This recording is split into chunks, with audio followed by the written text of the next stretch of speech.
acesso, né? Nós estamos dentro do curso de Direitos Humanos, então, fazendo uma série de abordagens, trazendo vários convidadas e convidados para tratar dos direitos especiais. E a professora Sheila é nossa convidada de hoje para falar sobre os direitos dos idosos. Bem-vinda, mãe, muito bem-vinda. É um prazer ter a senhora com a gente. Bem-vinda, prof. Sheila. A aula é sua. Obrigada, obrigada. Estão ouvindo bem? Perfeitamente. Tá? Ótimo. Eu trouxe aqui mamãe hoje, viu, para poder ela acompanhar. Daqui a pouco ela levanta, se agonia e sai. Mas é para poder perguntar. Vou começar com a pergunta, agradecendo a professora Adriana Cantini o convite, sempre assim uma honra e uma alegria participar. Agradecer a todos vocês que estão aqui na sala para falar sobre os direitos humanos das pessoas idosas, tá? Vai, Tomara, Maria Eduarda. Vou perguntar para ela primeiro o que é ser a pessoa idosa, tá? O que é ser idoso no Brasil? A gente começa sempre com a pergunta de investigação, né? Então, mãe, o que é ser idosa para você?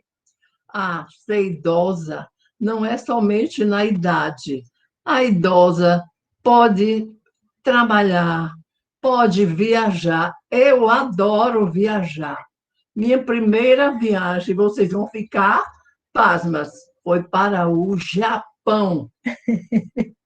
10 horas de viagem. Daqui, tem as baldeações, vai para São Paulo, de São Paulo, aí vai para os Estados Unidos pega direto para o Japão, ou Estados Unidos ou Europa, a depender de tudo. Foi uma maravilha, e minha vida, eu achei melhor. Até hoje, Japão, a Europa, eu só pisei em 16 países. E é um conselho, viu, que eu dou: viagem, participem, leve mãe, leve irmão, o que tiver aqui, porque é a melhor coisa que a gente faz. E como é a sua saúde? A minha saúde, eu posso dar a nota? Diga. Nota 1000.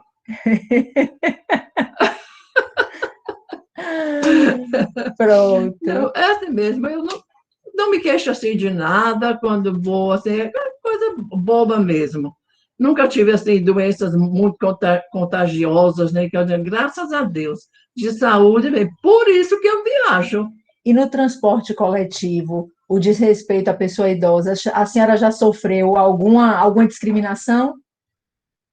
Quem não sofre? No transporte coletivo, uma vez eu pedi, estava muito cheio o ônibus que eu entrei. Aí tinha uma jovem sentada na primeira cadeira, ali logo junto da porta. Aí eu fiz assim: filha, você pode fazer o favor de ceder o lugar? Eu paguei minha passagem, mas num rompante. Aí eu fiz assim: eu já paguei muito mais que você. Aí, sabe o que foi que aconteceu? O motorista parou o ônibus, aí disse: você vai sair, você vai descer, você vai dar o lugar à senhora aí, o que é que você vai fazer? Não vou para canto nenhum, vou ficar aqui. Nisso, entra um policial. Na hora que o policial entrou, ela, olha, escapuliu. Acho que pensou que foi o motorista que tinha feito algum sinal, alguma coisa. Mas ele nem teve contato com a mulher. Ela saiu, mas eu não sei como ela não derrapou assim no pedal do ônibus e caiu. E saiu correndo. Pronto, muito eu digo bem. Aí, ó. Muito obrigada, viu? Nada. Pela sua participação. Meu Deus. Bom, gente, só para descontrair, vou tentar apresentar. Eu trouxe aqui, deixe-me ver se aparece no PowerPoint. Só um minutinho, viu? Apresentar agora. Deixe-me ver. Está aberto o PowerPoint aqui para mim. Adriana, você me ajuda aqui, viu? Porque eu coloquei compartilhar uma janela, mas não está aparecendo o PowerPoint. Ele teria que aparecer quando você coloca compartilhar uma janela. Pois é, deixe-me ver aqui. Ó, compartilhar uma janela. Aqui, não, está aparecendo as notas adesivas e vocês aqui. Ele está aberto? O teu PowerPoint está aberto? Ele está aberto. Ele está aberto. Deixe-me ver. Porque você pode usar, né? Como você está na sala. É isso que eu estou estranhando, porque ele está talvez seja porque o seu e-mail não seja Unipampa. Quem sabe tu manda para mim, pode mandar, e eu já abro e abro para você. Pode ser por isso. Tá. Pode mandar para o adrianacantini@unipampa.edu.br, que ele está aberto, e aí eu já vou abrindo para ti, tá? Certo, pode joia. ser que seja por isso. Certo. Adriana, Unipampa, não tá? Isso, adrianacantini@unipampa.edu.br. Pronto. Tá, eu recebo, abro e já compartilho. Certo, joia. Talvez seja por isso, Sheila. Tá. Ok. Já estou com o meu e-mail aberto, agora daqui a pouco entra. Isso. Pronto, mensagem enviada, joia. Mas enquanto você consegue abrir aí, que eu não consegui cá, então a gente vai conversar um pouquinho, né? Então, a minha trajetória estudando as pessoas idosas foi desde 2007, quando na Estácio, eu era professora da Estácio, e aí a Estácio me ofereceu essa disciplina, era uma disciplina que nenhum professor queria, direito dos idosos, né? Ninguém queria. E aí, professora, a senhora aceita? Aceito esse desafio. A princípio, eu tinha apenas um livro sobre tutela jurídica da pessoa idosa, que era da professora Ana Maria Viola de Souza, que muito tempo depois eu a conheci lá em Campina Grande, no Congresso Internacional sobre Envelhecimento Humano, e foi uma felicidade tão grande tê-la encontrado. Ela é professora do mestrado da Universidade Salesianos de Lorena, São Paulo. E ela também faz parte do nosso grupo de pesquisa, mas às vezes ela está assim um pouco impossibilitada de participar. Ela já é uma pessoa idosa, né?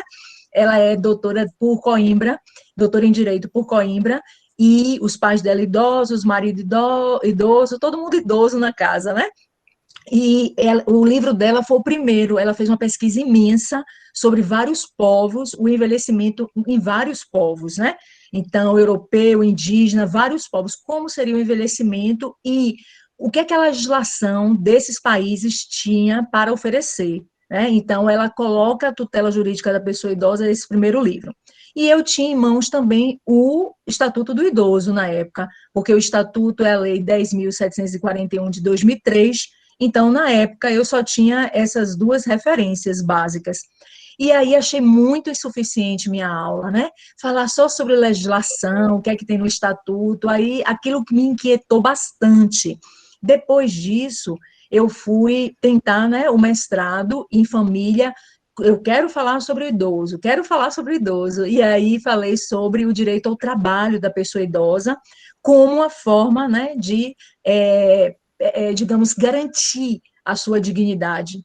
Depois, no programa, eu fui super, digamos assim, discriminada, né? Ninguém queria me orientar no programa, e ainda os orientadores, um juiz do trabalho, não gostou. Ele olhou para mim e fez assim: alguém vai tirar o livro da prateleira da livraria para poder ler? Aí eu olhei para a cara dele e já vi, né, a discriminação, a não aceitação.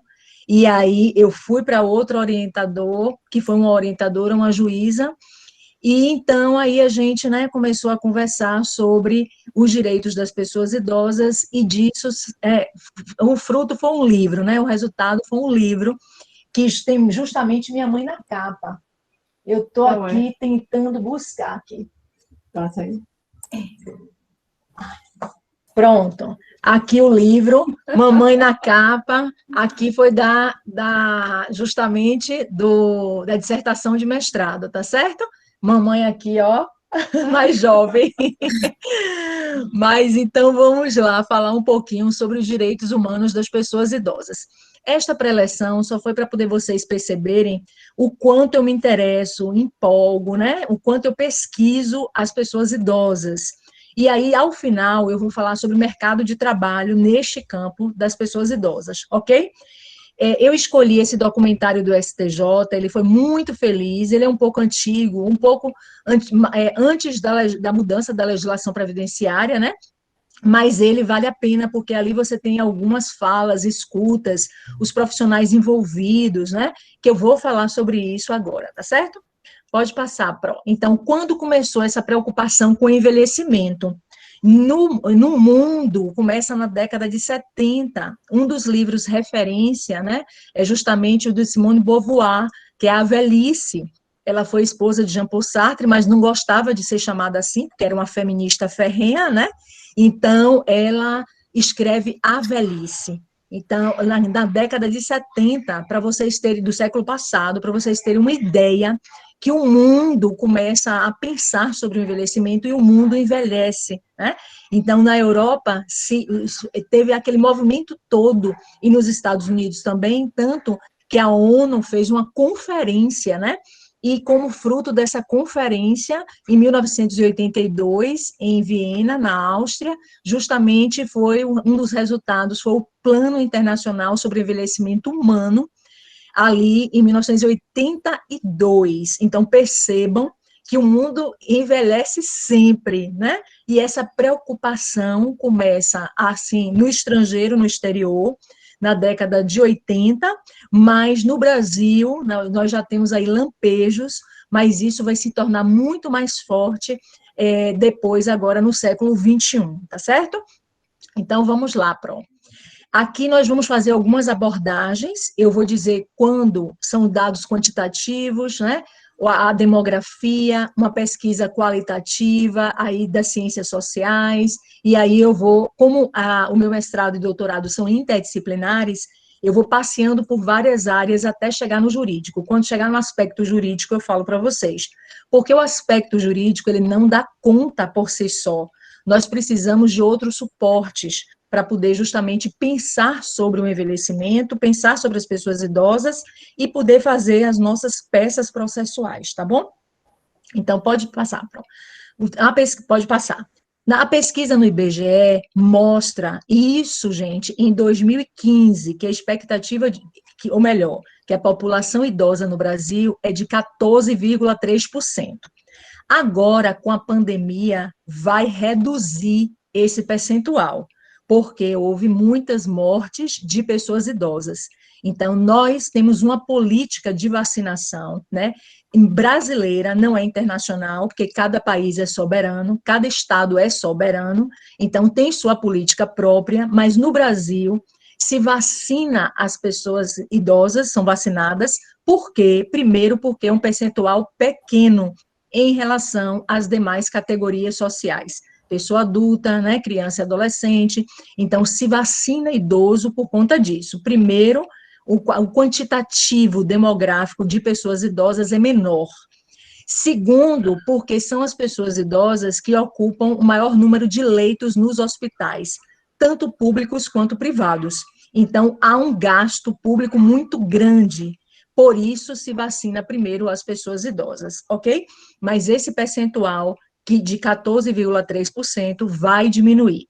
A estimativa do IBGE, até os idos de 2019, era justamente que em 2050 o Brasil ocupasse a 6ª posição mundial de pessoas idosas, né? Mas a gente tem que ficar assim na expectativa e ver se esses números, essa projeção vai ser realmente, né, efetuada, se realizar. Então a gente não sabe depois da pandemia como as coisas vão ficar, mas que existe um grande, né, número de idosos no Brasil, sim. Então ali nós temos uma concentração no Sudeste, a maior concentração de pessoas idosas, Rio de Janeiro, Paraná, então, locais onde nós temos uma maior concentração de pessoas idosas. A região que tem menos pessoas idosas é a região norte, mas isso se explica porque tem uma região, uma população muito grande de crianças, adolescentes e jovens, e muitas vezes ocorre migração para outras regiões a título de procurar trabalho, né, procurar estudo. Então, há uma migração muito grande da região norte para outras regiões. Mas a região sudeste é a que mais se concentra pessoas idosas. Todavia, é na região Nordeste o maior número de centenários, né? Então, nós temos aí algumas categorias quando a gente fala em pessoas idosas, então, acima de 100 anos, ok? Pode passar, por favor. Pronto, o envelhecimento demográfico. Quando a gente pensa em idoso, idoso é uma categoria formulada pelo brasileiro, tá certo? Uma construção brasileira. Então, a gente fala, né, seniors em Portugal, né, pessoas maiores, personas maiores em Espanha, né, então, pessoas velhas, né, nos Estados Unidos, né, na América. Então, essa expressão idoso, né, então, é idade avançada, o sufixo, né, ouso, avanço, idade avançada, é uma criação brasileira. O Estatuto da Pessoa Idosa é uma criação brasileira. Então, nós não temos isso em outros países, ok? Então, o meu primeiro olhar é para a demografia, porque eu preciso saber quem é essa população e ainda categorizar essa população. De 60 anos até 69, de 70 a 79, então o IBGE, o Instituto Brasileiro de Geografia e Estatística, né, ele categoriza a pessoa idosa assim, pela faixa mais ou menos de 9 a 10 anos, né, justamente para poder perceber onde estão essas pessoas, com quem estão, grau de instrução, e aí traçam um perfil sociodemográfico da pessoa idosa. Existe a publicação do PNAD, através do CIS, então a última atualização estava de 2010, porque para a gente fazer pesquisa no Brasil, isso, Éder, pesquisa no Brasil, nós precisamos, né, de tempo. Pesquisa não é, a gente não pode inventar artigo da noite para o dia, não. Pesquisa precisa de tempo, maturação, de metodologia, de método. Então, é todo, né, todo um sistema de pesquisa científica para poder a gente chegar num resultado. A gente tem que justificar a amostra, isso e aquilo. Então, o IBGE faz um bom trabalho, que pode não corresponder à total realidade, porque o IBGE trata com amostra, né? Então, há uma dificuldade muito grande da gente realizar essas pesquisas em loco, ok? Bom, segundo a hipótese média da projeção da população mundial, a proporção de jovens irá diminuir, ao contrário da população de 60 ou mais, tá? Num ritmo, assim, muito acelerado. Por quê? Porque nós tivemos, há um tempo atrás, uma diminuição da natalidade. Então, a taxa de natalidade, ela é um dos indicativos, né, justamente para um envelhecimento humano. Se você tem menos gente nascendo, você consideravelmente, consequentemente, a gente vai ter, né, uma população menor de pessoas idosas. Fora isso, esse intervalo é muito grande, muitas coisas podem acontecer, então, doenças, acidentes, mortes prematuras, né, e etc. Então, muitas coisas podem acontecer. Pode passar, Pro. Então, nosso primeiro olhar foi justamente para isso, para a demografia, tá? Nós temos aqui o envelhecimento saudável. Então, há um movimento europeu falando sobre o envelhecimento ativo, né, que está diretamente ligado ao envelhecimento saudável. E nós estamos na década do envelhecimento saudável, né, e isso é o que dizem as organizações internacionais. Então, justamente para poder privilegiar, né, as pessoas com mais idade e garantindo uma longevidade e um envelhecimento aí com qualidade, né? Mas para cada um tem um tom diferente, né? A saúde. Normal sem patologias é diferente da senescência e das condições patológicas quase que inerentes ao idoso. Então, vamos desmistificar. Tem um pesquisador, que ele é médico, geriatra, é o Renato Veras e Veras. Ele é da Universidade Federal do Rio de Janeiro. Então, ele tem vários livros publicados, livros pequenos, finos. Então, ele desmistifica os mitos em relação à pessoa idosa. Então, o idoso, vocês perceberam que saiu a bengala do estereótipo do idoso? Agora é 60 a mais? Perceberam? Até essa mudança de comportamento, né? Essa mudança de comportamento fez com que mudássemos os estereótipos, tá certo? Pode passar. Eu não vou ler tudo, não, porque os slides eles estão bem carregados de informação. A professora Adriana pode disponibilizar para vocês, tá?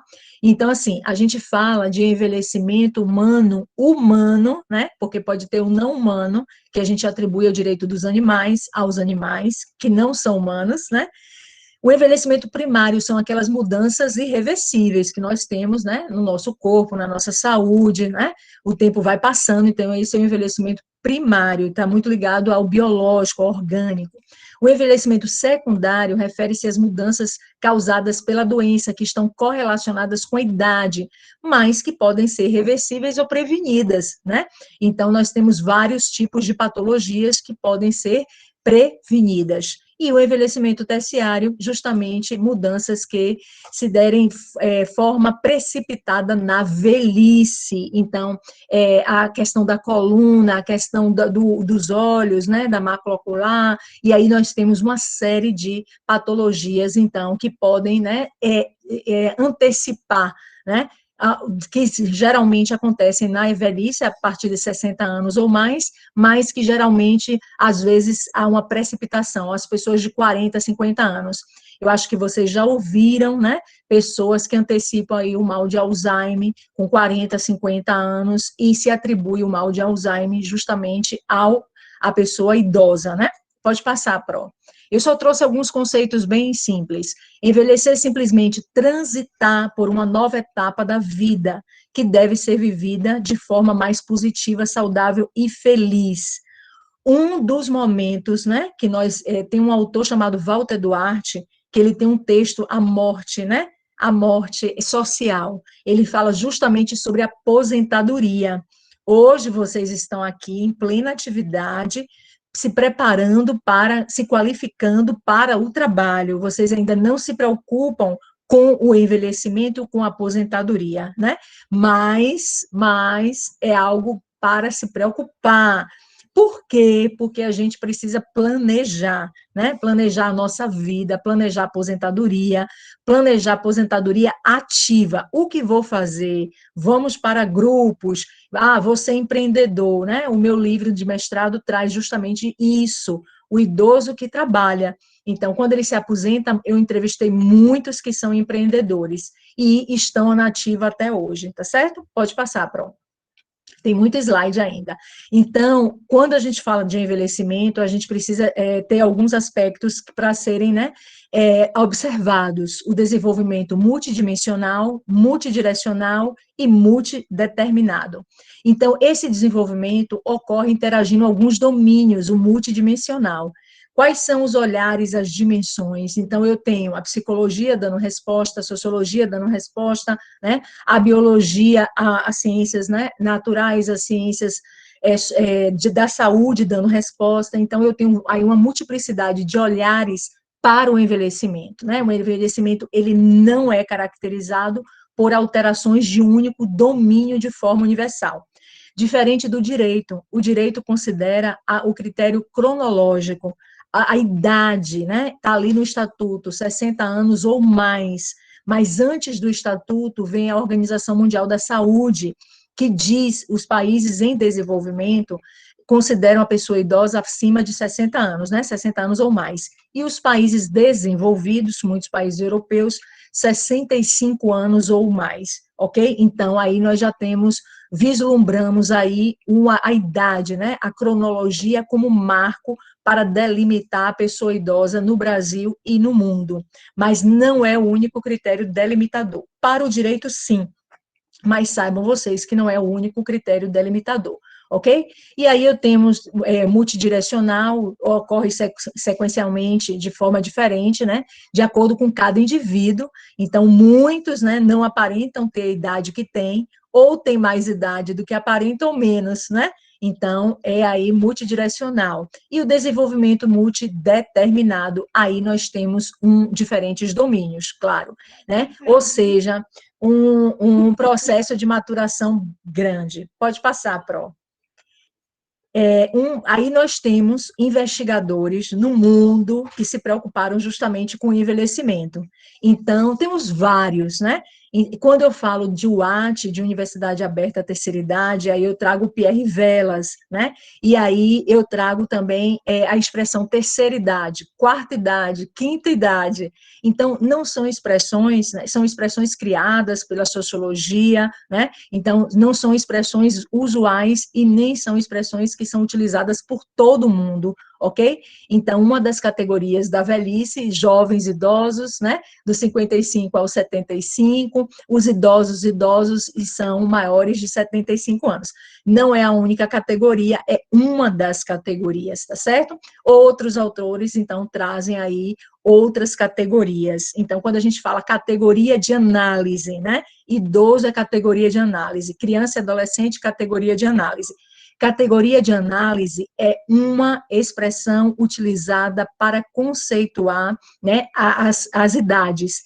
Esta expressão é utilizada pela sociologia, é uma criação da sociologia. Então, a gente chama categoria de análise social. Então, quem é idoso é uma categoria de análise social, ok? Pode passar, pronto.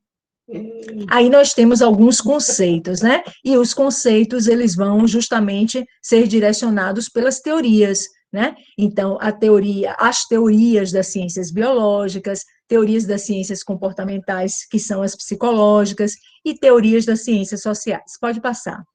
Agora, eu vou trazer alguns aspectos, né, que são das teorias, para poder a gente pensar um pouquinho sobre o envelhecimento. A multiplicação de células ao longo do tempo, a gente sabe que é diferente, e na pandemia nós estamos vendo que é diferente, né, porque se tinha uma hipótese de que pessoas com comorbidades poderiam, né, estarem mais vulneráveis em relação ao coronavírus, e por isso o resultado morte seria iminente, não é verdade? Então, cada corpo, né, cada organismo vai reagir de uma forma diferente. Tem pessoas, eu já ouvi expressão de médico dizendo, tem pessoas de 40 anos com a coluna de 80, né? Então, vejam que cada organismo funciona de uma forma diferente. Nós tentamos, pelas teorias, categorizar e generalizar, mas não podemos fazer isso. Nós estamos vivendo a era das especificidades, né? 2, a incapacidade das células se dividirem, né, e se renovarem, principalmente os neurônios, o controle dos processos fisiológicos, e aí o envelhecimento como, então, uma mudança exclusivamente associado às mudanças físicas e biológicas. Nós estamos aqui com os cabelos, né, grisalhos, isso é sinônimo de envelhecimento, não é verdade? Sinônimo de envelhecimento, mas tem pessoas que com a minha idade, 51 anos, que não tem um fio de cabelo branco, então isso vai diferenciar, né, de pessoa para pessoa. Pode passar, Pro. Vou tentar ser mais rápida aqui para a gente chegar, então, nos direitos das pessoas idosas, tá? Temos algumas teorias, né, sobre o envelhecimento ali na psicologia, então, são comportamentos, né? Então, vocês vejam que no documentário não é comportamento característico da pessoa idosa saltar de paraquedas, saltar de ultraleve, fazer esportes radicais, né? Até porque, né, se houver uma queda, uma regeneração no idoso diante de uma queda é muito mais difícil e complexa do que uma pessoa, né, que não tem a idade idosa, porque pressupõe que as células ósseas elas estão mais, né, fortalecidas. Então temos várias, né, opções aqui e assim aquele comportamento, né, de nadar, de saltar, aquele comportamento não seria de uma pessoa idosa. Cuidado com os estereótipos, ó, o Renato Veras e Veras, né, desmistificando aí a idade idosa, né, olha o psicológico da pessoa, a pessoa se sente jovem, né, se sente ativa, saudável, e ela faz o que ela quiser. Pode passar. Idoso não é velho. As teorias das ciências sociais, minha mãe está dizendo assim, idoso não é velho. Tem a professora Alda Brito da Mota, que é uma professora aposentada da Universidade Federal da Bahia, ela é socióloga, estudou a vida toda sobre pessoa idosa, né? E aí ela diz assim, por que não chamar velho, chamar idoso? Porque o que nós somos é velho mesmo. É porque velho, a expressão velho, se atribui muito e a gente faz associação com objetos, cuidado, porque a quinta dimensão da dignidade da pessoa humana, justamente, é pessoa porque não é objeto. Então, a gente não pode fazer essa associação de que o objeto velho não serve e a pessoa velha também não serve. Ok? Então, a gente está proibido de fazer essa associação, tá? Então, as ciências sociais, nós temos vários pesquisadores no Brasil. Então, nós temos ali a Ecléa Bose, né? Falando sobre memória e sociedade, nós temos vários. Unicamp, a professora Anita Liberalesso Neri, ela é psicóloga aposentada da Unicamp, fez várias pesquisas no Brasil, pesquisas integradas com regiões, falando justamente, né, das pessoas idosas, do envelhecimento ativo, né, do que as pessoas sentem, veem, né.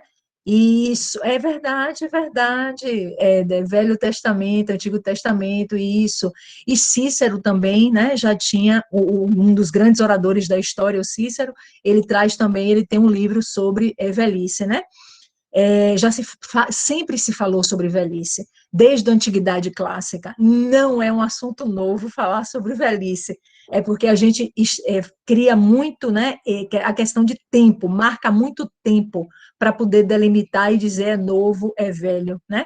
Pode passar, Pro. Então, são várias teorias ali nas ciências sociais para poder delimitar o que é, quem é idoso, né? Então, nós temos um dos conceitos aqui, que é o Lever-Gautrer, de 1985, que conceitua, né, o envelhecimento ligado à idade e alguns aspectos. A idade cronológica, a idade jurídica, a idade física e biológica, a idade psicoafetiva e a idade social. E a idade, justamente, jurídica, né, o nosso marco brasileiro é a partir de 60. Pode passar, Pro. Porque aqui está muito detalhado, aí eu vou passando. Então, pode passar. Pronto. Aí nós temos... Não, antes, Pro. Então, nós precisamos... Pode passar. As categorias de análise, né? De gênero, de raça, categoria econômica, categoria social, de saúde. Então, tudo isso interessa para a gente falar sobre a pessoa idosa. Ou melhor, vou pluralizar as pessoas idosas. Por quê, Sheila? Porque, assim, eu não tenho apenas o gênero pensado, né, no sexo binário, na categoria binária que é das ciências, né, naturais. Eu não posso pensar.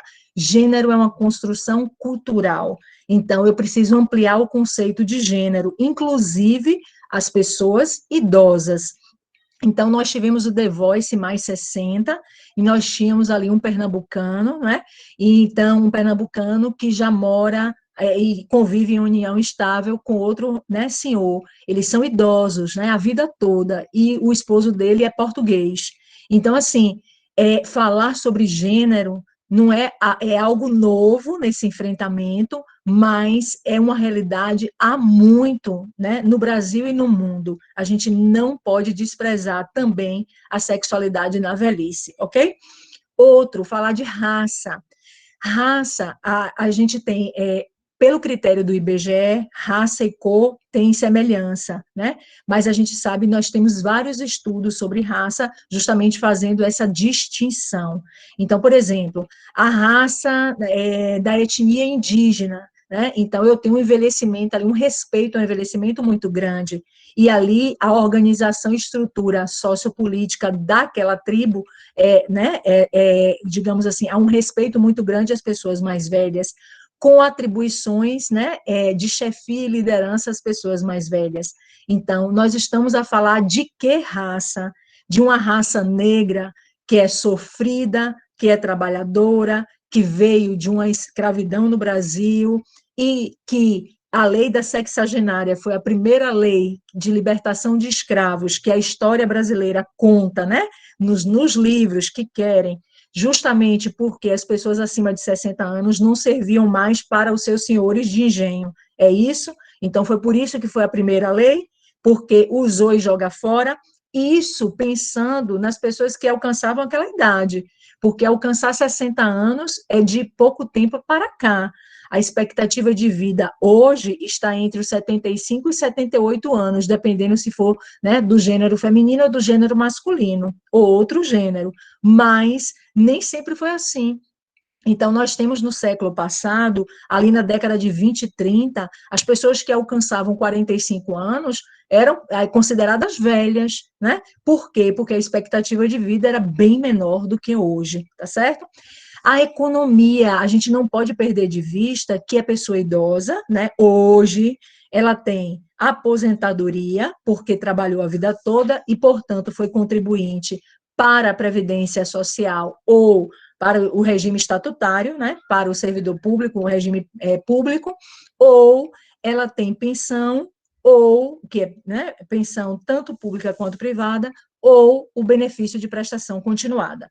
O BPC nasceu, né, ali. Aposentada. Minha mãe aposentada, está aqui lembrando, isso é verdade. Então, trabalhou a vida toda, né? Uma pessoa que nasceu na década de 40, então trabalhou desde a década de 60 até os dias atuais, faz trabalhos, né, normalmente, como qualquer outra pessoa. Então, vamos desmistificar, né? Não servir, aposentou, não serve mais para o trabalho, aposentou, ressignifica, faz outro trabalho, outro ramo. É engraçado, né? Na minha pesquisa, quem eu entrevistei, que era servidor público, terminou indo para a iniciativa privada. Bom, mas continuando, o social, né, são os espaços de convivência, os grupos, não só da terceira idade, né, mas outros grupos também, e a questão da saúde. Pronto, tá certo, Adriana, vai advogar de graça, tá ótimo. Pode passar, por favor. Essa foi ótima. Pode passar. Isso, pronto. Aí chegamos nos direitos humanos das pessoas idosas. Então, quando a gente fala de direitos humanos, aí a gente tem o Fábio Condé Comparato, com a afirmação histórica dos direitos humanos, numa perspectiva filosófica, religiosa e científica, ali desde os primórdios, desde antes de Cristo, né? Mas nós temos marcos assim importantes de lutas, a 1789, né, com a Declaração dos Direitos do Homem e do Cidadão, mas um marco maior é a Declaração dos Direitos Humanos, né, de 1948, pós Segunda Guerra Mundial.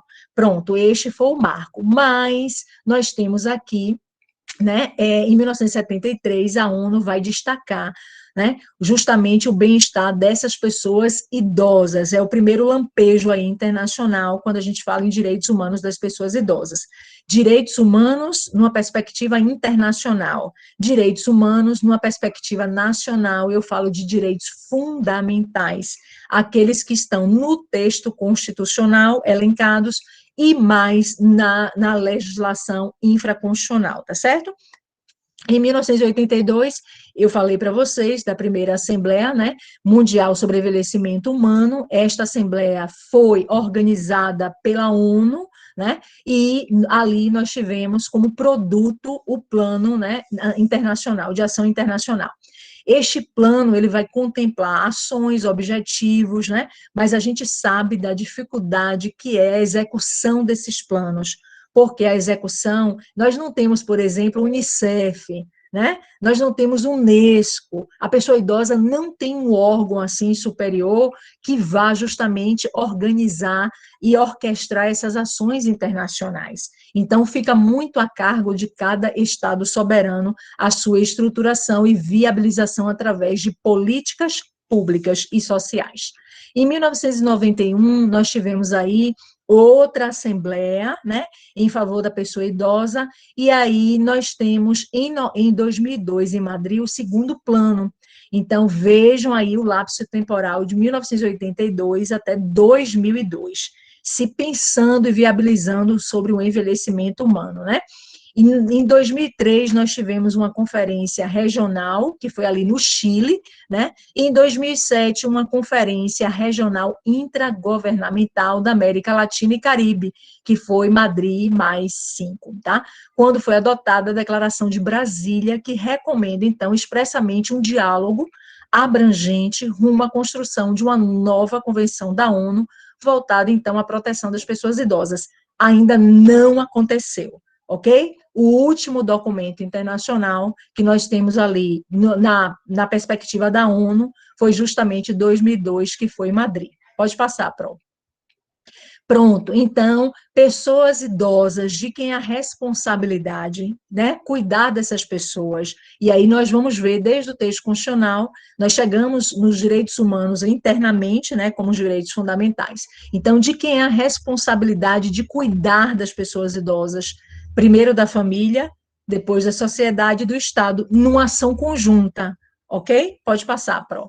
Então, pensando aí no plano internacional, pode passar. Pode passar. Então, esse plano tem. Volta aí um só, pronto. Esse plano tem como objetivo geral garantir aos idosos envelhecer com segurança e dignidade e que possam continuar participando de suas respectivas sociedades como cidadãos em plenos direitos. Então, não é que eles não têm os direitos que estão no texto constitucional. Tem, e mais aqueles que estão em legislação infraconstitucional, tá? Mas o objetivo foi fazer essa garantia. Como que a gente garante isso? Através de políticas públicas, quando a gente pensa em Estado. Políticas sociais, quando a gente pensa em sociedade, organizações não governamentais e etc., né? E em família, como é que a gente pensa, né? Nosso lar. Pode passar, Pro. Estou, assim, largando as perguntas. Este plano, ele traz 3 eixos de prioridade, tá? Então, primeiro, pessoa idosa e desenvolvimento, depois, o ambiente, criação de um ambiente propício e favorável, e depois, uma promoção de saúde e bem-estar na velhice. Então, foi a Organização Mundial da Saúde, que é uma das agências da ONU, que justamente pensou, né, em viabilizar uma cidade, né, amiga da pessoa idosa. Então, isso surgiu no movimento internacional até chegar no Brasil. E o Brasil, nós temos alguns municípios, né, cidades amigas da pessoa idosa. E o governo brasileiro, na época, então, abraçou esta iniciativa internacional. Pode passar, Pro. Então, aqui, né, então, internacionalmente, nós temos esses 2 planos que são voltados exclusivamente para o envelhecimento humano, tá certo? E dentro, internamente, legislação interna brasileira, a partir do texto constitucional de 1988, depois essa lei 8.842 de 94, é a lei da Política Nacional da Pessoa Idosa. Então, percebam uma coisa, nós tivemos em 1982 o primeiro plano internacional, que vai culminar na Constituição de 88, justamente com 2 artigos voltados especificamente para a pessoa idosa. E aí, 94, nós tivemos, né, também esta influência deste plano nessa discussão, e 2003, que é justamente consequência do Plano Internacional sobre o Envelhecimento Humano de Madrid, 2002. Então, esses planos, eles foram importantes, né, numa perspectiva macro, para que internamente nós pudéssemos desenvolver legislações específicas, tá certo? Se você quiser ir, pode ir, viu? Só um minutinho.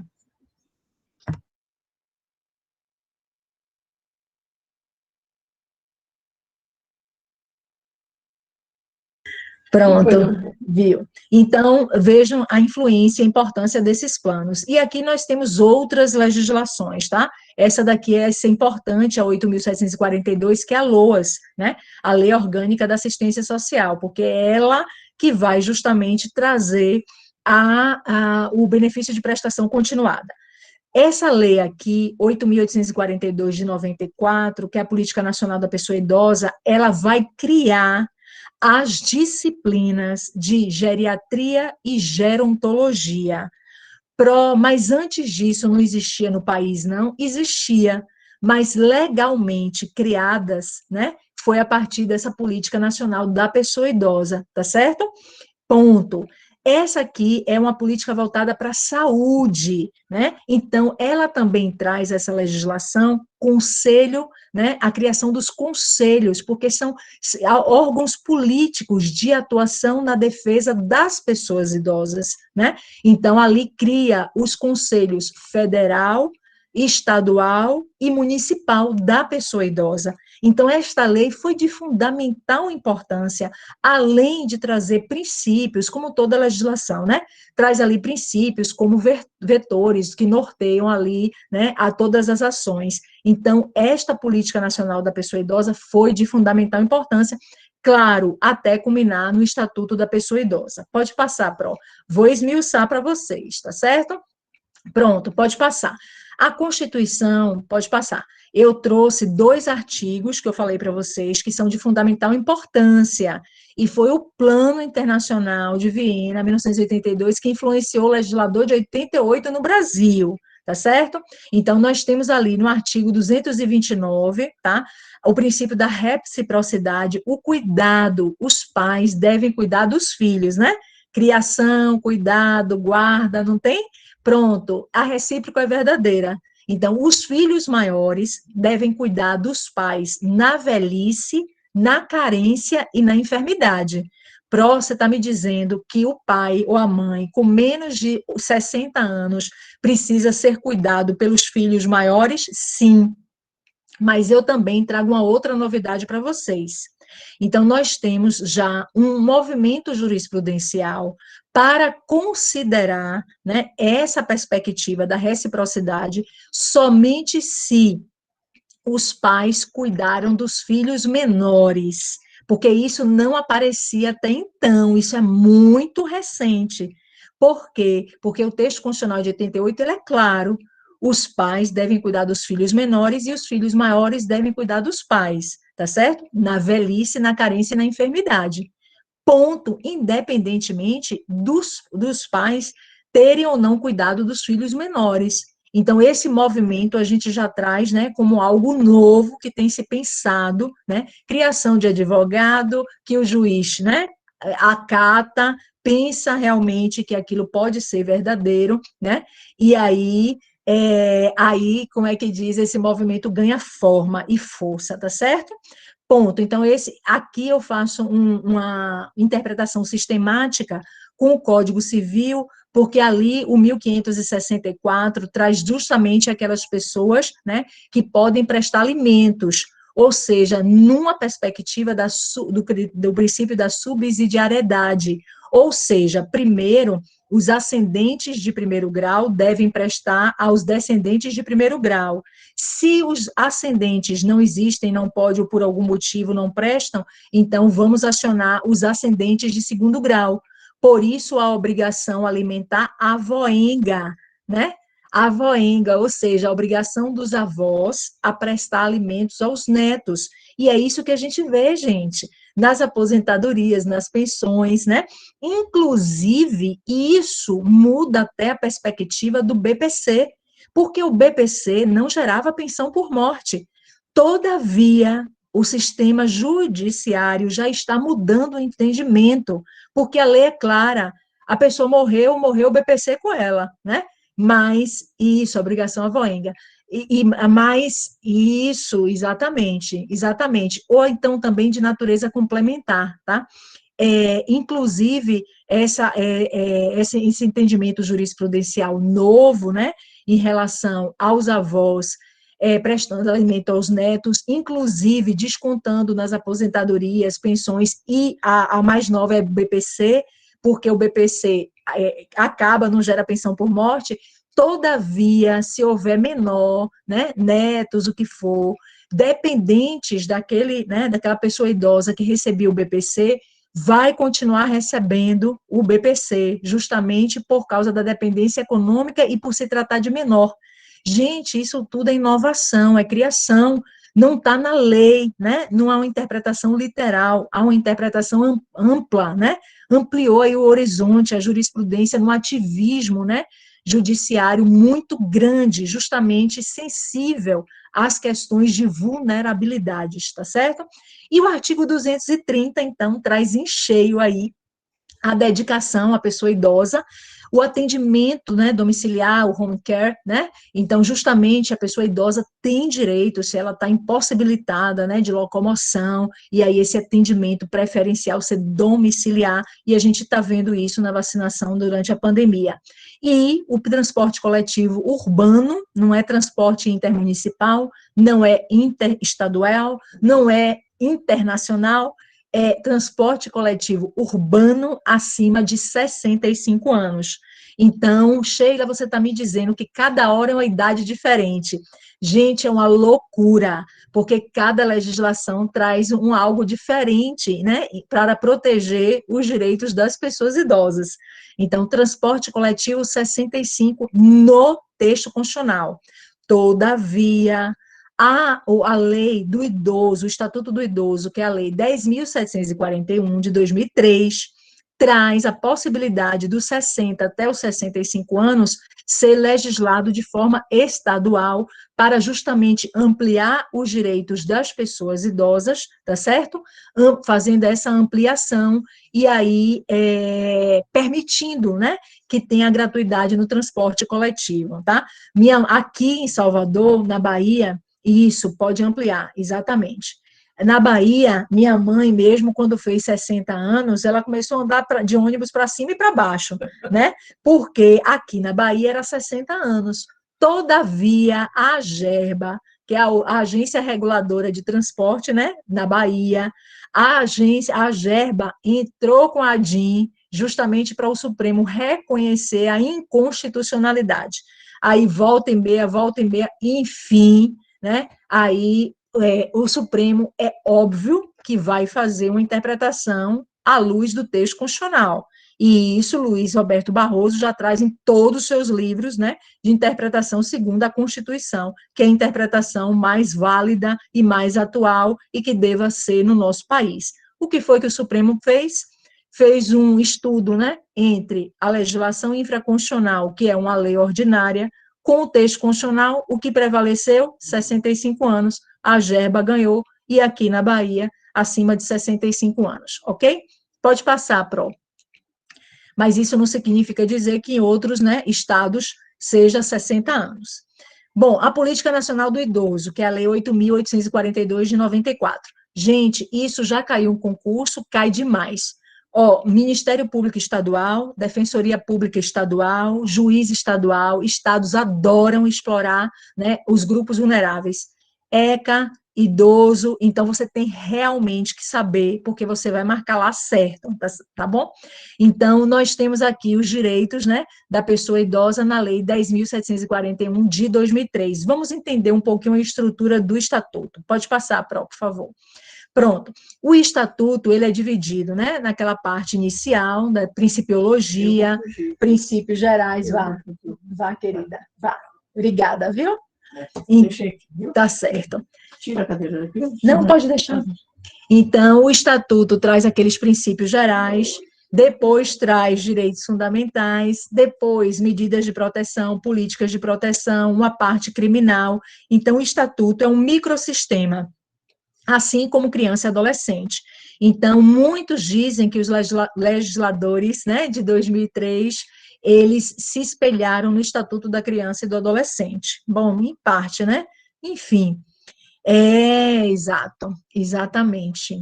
Isso. Na realidade, nós tivemos muito tempo no Brasil, né, chamando asilos, né, abrigos de idosos, né, inclusive em São Paulo tem, assim, creche de idosos, né, tem essas invenções. Aí nós temos uma pesquisadora, Ana Amélia Camarano, ela é técnico do IPEA, e ela é pesquisadora a vida toda em envelhecimento humano, né, então ela foi estudar, fazer o pós-doc no Japão, porque a sociedade japonesa tem um grande respeito às pessoas mais velhas, e são os filhos mais velhos que cuidam dos pais, né, idosos, enfim. Aí ela trouxe a seguinte expressão, e que é uma expressão que veicula no país: instituições de longa permanência, né? Então, por que isso, Sheila? Porque asilo, né, fica muito assim, o coitadinho, o idoso vulnerável, né, que não tem ninguém, né, fica muito, instituições de longa permanência, fica muito atrelada àquela ideia de hipossuficiência, sabe? De miséria, sabe? Asilo, abrigo, e a gente sabe que não é isso, mas aí foi modificando, né, a nomenclatura, aí a gente chama instituições de longa permanência, exato. Então, tem um estudo que quantifica essas instituições no Brasil, não chega a 4.000, nós temos mais instituições privadas do que públicas, E mesmo as públicas recebem, né, mesmo as instituições privadas recebem dinheiro público.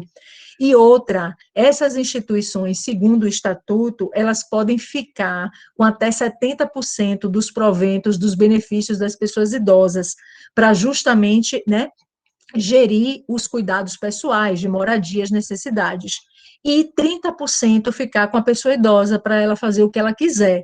E isso pode acontecer, ok? Mas nós sabemos que muitas instituições, né, de instituições de longa permanência, joia, joia, a Prodriana está apontando aqui que o Asilo São Vicente Paulo recebe verbas públicas e doações da comunidade.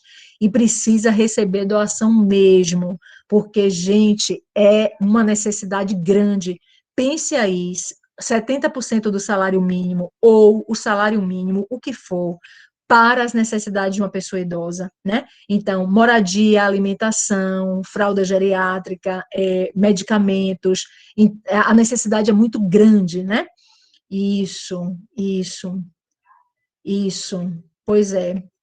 Pois é, e tem que ser assim, instituições bem confiáveis, as pessoas realmente, né, que fazem essa gestão, terem transparência, né, demonstrarem os seus balancetes, para poder provar que aquilo que está entrando, né, está sendo utilizado em prol da pessoa idosa, porque nós temos muitas denúncias, né, de instituições de longa permanência, de maus tratos, de falta de cuidado e etc., né, de desvio de verba, né, temos. Bom, enfim, esses direitos fundamentais também estão no Estatuto. Então, o Estatuto, nessa parte de direitos fundamentais, ele faz um copia e cola do texto constitucional, né? Então, o idoso tem direito à vida, direito à liberdade, liberdade de expressão, pensamento, sentimento, todo tipo de liberdade, vir e vir, permanecer o que for, respeito, que é a base, né, dos direitos humanos, que é a base da dignidade da pessoa humana, é o respeito, né? Ou seja, você pode discordar de mim, mas a gente respeita um ao outro, é o importante. Então, a gente não pode impor a nossa vontade, né? Nada disso. Você tem o seu pensamento, é o meu, mas a gente se respeita, então a gente convive bem. O princípio da boa convivência, né? É a base do respeito. A dignidade da pessoa idosa, então, eu formulo essa dignidade nas 5 dimensões, né? A primeira dimensão é ontológica, basta ser idoso, não são todas as pessoas que chegam à idade de 60 anos, 70, 80, 90 ou 100, o que for, não são todas as pessoas. É um privilégio, né? Se a gente pensar, é um privilégio envelhecer, né? Por quê? Porque a gente pode ser acometido de doença, de Covid. Quantas pessoas não morreram de Covid? E jovens, bebês, crianças e etc., né? Agora nós estamos na fase de perceber que é o adulto que está morrendo mais do que a pessoa idosa, né? Porque a pessoa idosa já foi vacinada, porque está recolhida, está com afastamento, e quem tem mais e está trabalhando é o adulto, né? Está mais vulnerável e suscetível às infecções, não é verdade? Isso. Direito aos alimentos, né? Através não só dos seus benefícios, mas também no artigo 12 do Estatuto, tem justamente a obrigação dos filhos de prestarem alimentos aos pais idosos, tá? Todos os filhos. Aí, quando a gente fala de obrigação alimentar, então, ou alimentícia, como queira, a gente tem o binômio necessidade do idoso e possibilidade dos filhos de prestarem. Então, ali, ó, chama todos os filhos para o processo, e dependendo da possibilidade de cada um prestar, o juiz vai definir qual é o valor dos alimentos a serem prestados aos pais idosos, ok? Então, quando a gente pensa em alimentos, é isso. Alimentos não é só comida, não, né? Eu acho esse nome péssimo, porque não representa todos os direitos fundamentais que a pessoa necessita, de moradia, de lazer, de segurança, de previdência, de tudo, né? Bom, direito à saúde. Gente, só beber um pouquinho d'água. Senão não aguento. Bom, saúde. Quando a gente fala de saúde da pessoa idosa, nós temos o geriatra, que é aquele médico, né? Formado em medicina, que escolhe essa especialidade para cuidar da parte, né, orgânica, biológica, né, física da pessoa idosa. Mas a gente também tem o geriatra, né? Então, o geriatra é para cuidar dessa parte social, cultural, né? Investigar as causas emocionais, psicológicas, tá certo? Na psicologia, a gente também tem a psicologia do envelhecimento, que vai justamente tratar sobre, né, e os cuidados, quais são as terapias, as oficinas, né, quais são os exercícios mentais para conservar a mente ativa, né. Bom, então nós temos o gerontólogo. O gerontólogo, ele não é um especialista, ele não faz medicina para gerontologia, tá? Então, ela é uma ciência autônoma da gerontologia, tá certo? A gerontologia pode ser um médico? Pode, mas não necessariamente, né? Então, eu conheço o gerontólogo, por exemplo, que é fisioterapeuta. Então, tem um nosso amigo, o Rodrigo Arantes, que é um pesquisador de Minas Gerais, que ele fez, né, o doutorado em demografia, mas ele também é gerontólogo, mas a sua graduação é de fisioterapia, tá certo? Então, nós temos um movimento, né, na Sociedade Brasileira de Gerontologia, a Sociedade Brasileira de Geriatria, nós temos revistas específicas que publicam, né, artigos específicos para as pessoas de 60 anos ou mais. Nós temos movimentos nas redes sociais de 60 anos ou mais. Isso veio crescendo, tomando, assim, um corpo enorme, principalmente, né, com os conselhos. Então, os conselhos de defesa da pessoa idosa em todos os níveis federativos, tá certo? Nós temos aí a educação. Gente, a UAT, a Universidade Aberta à Terceira Idade, ela está ali no estatuto, né, da lei de 2003, mas nós temos o UAT, a primeira foi em Ponta Grossa, no Brasil, na década de 70. Então, nós temos o UAT muito anterior ao estatuto. O que eu quero dizer a vocês é que a legislação vai nascer e vai proteger de algo que já está posto, já é fato social, só será jurídico, né, depois que nasce na legislação, imagine. Então, já existiam as universidades abertas à terceira idade no Brasil.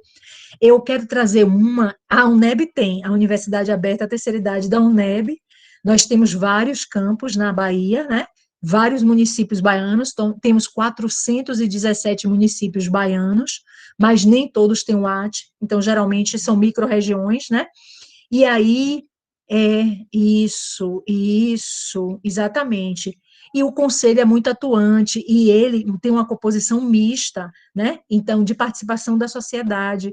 Ele luta ali mesmo pela moradia, sabe, pela assistência, pela saúde. O conselho é para lutar por esses direitos. Isso, a UAT, a Universidade Aberta à Terceira Idade. Eu quero trazer um exemplo muito, assim, singular, que é da USP. A USP já tem um programa para as pessoas acima de 50 anos, se elas quiserem, né, se matricular em um curso formal. Então, você passa 60, 70, 80, 100 anos na USP fazendo um curso, né, regular.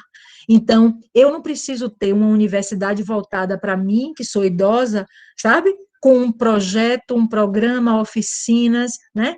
Assim, diferenciado. Não, eu estou no meio dos jovens. Eu escolho medicina, eu vou fazer medicina. Tem uma cota para mim, né? Então, pessoas acima de 50 anos na USP.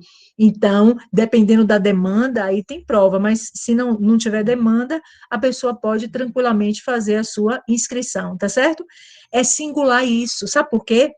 Assim como os portadores de necessidades especiais deveriam estar inseridos na educação formal para todo mundo, nós deveríamos conviver com todas essas pessoas, né, portadoras de necessidades especiais, assim também as pessoas idosas deveriam fazer parte da nossa classe, que está aqui na reunião, na aula, né? Então, eu defendo isso, porque o nosso lugar é o lugar onde a gente queira ficar, né? Onde a gente pode ficar. Se eu não aguentar, suportar, quiser, aí isso é um problema meu, mas esse meu direito precisa ser garantido, entendeu? Então, isso, e tem que ser. Aqui na UNEB, eu luto muito, porque, assim, como a criação da UAT é muito antiga aqui na Bahia, e as pessoas envelhecem nos cargos, o problema são esses cargos que a gente se apega a eles. As pessoas não mudam. Então, a gente precisa abrir possibilidades. O próprio estatuto traz a possibilidade, né, dessa relação intergeracional da pessoa idosa com a pessoa jovem, com a pessoa adulta, com criança e adolescente. Então, é para a gente estar em sala de aula, né, falando, trocando experiências. E aqui a gente não tem essa realidade. Aqui, cada município, cada camping, né, departamento da UNEB, tem um programa diferente para o AT, né? Então, por exemplo, Alagoinhas, com Ieda Fátima, que é coordenadora, ela tem lá, o forte dela é artesanato, dança, né? Pronto, já outro campo é diferente, né, da UNEB. Então, de acordo com a demanda, com os interesses regionais também.